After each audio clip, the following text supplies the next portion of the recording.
run higher, jump faster, live forever. Your tips for fitness today on Made for Glory.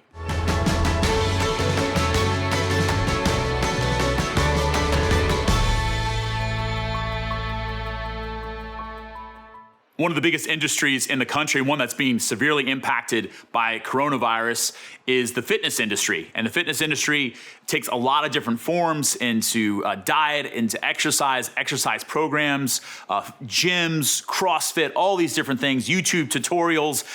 It's all around us all the time. We're constantly kind of faced with this fact that you could be a better version of yourself physically if only you'll do these things.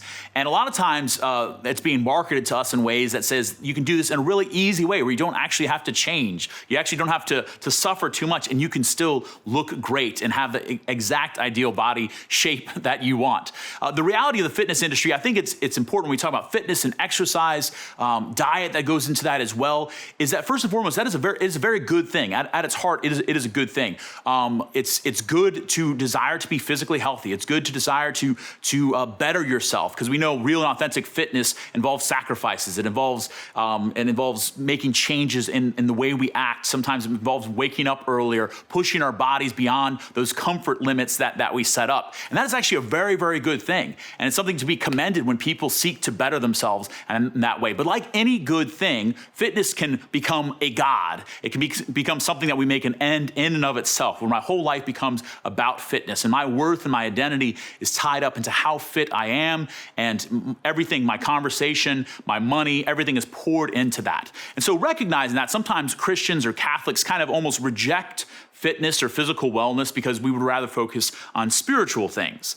Now, to bring a challenge to both sides of that, whether you're someone who only eats and breathes fitness and exercise, and someone who maybe has kind of set that aside or rejected it for some sort of spiritual outlook, that we are always called to that Catholic both and, because we are both body and spirit. We are body and soul brought together as a human person. And so what we do with our bodies matters. We recognize this when we talk about different sins and everything else, and also virtues, but what we do with our bodies physically matters as well. So we can unite our desire to better ourselves physically with that spiritual struggle that each of us are called to. Because I think oftentimes it's interesting where people, when we come to Mass and we fast before we get to Mass, and we kneel, we genuflect before we go into the pew, and we kneel at Mass, those are things that are uncomfortable. That's saying no to ourselves to fast or to kneel or to, in a sense, do a little bit of penance. And we do that with our bodies, but it's pointing towards a spiritual reality, because we recognize that we pray both with our bodies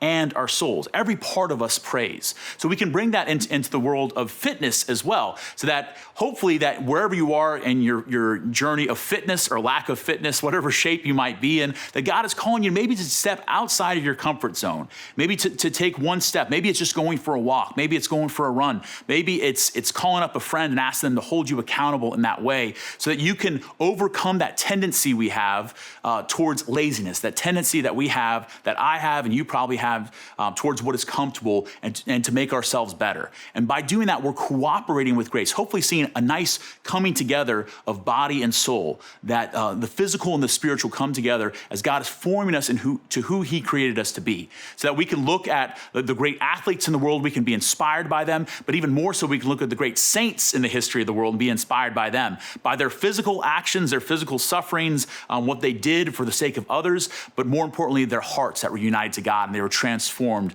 by that relationship with him. So for us today, wherever you're at in your fitness journey, I invite you to take one more step. Maybe it is just a physical step out the door, to take a step towards uniting your spiritual and your physical to becoming the person that God has created you to be.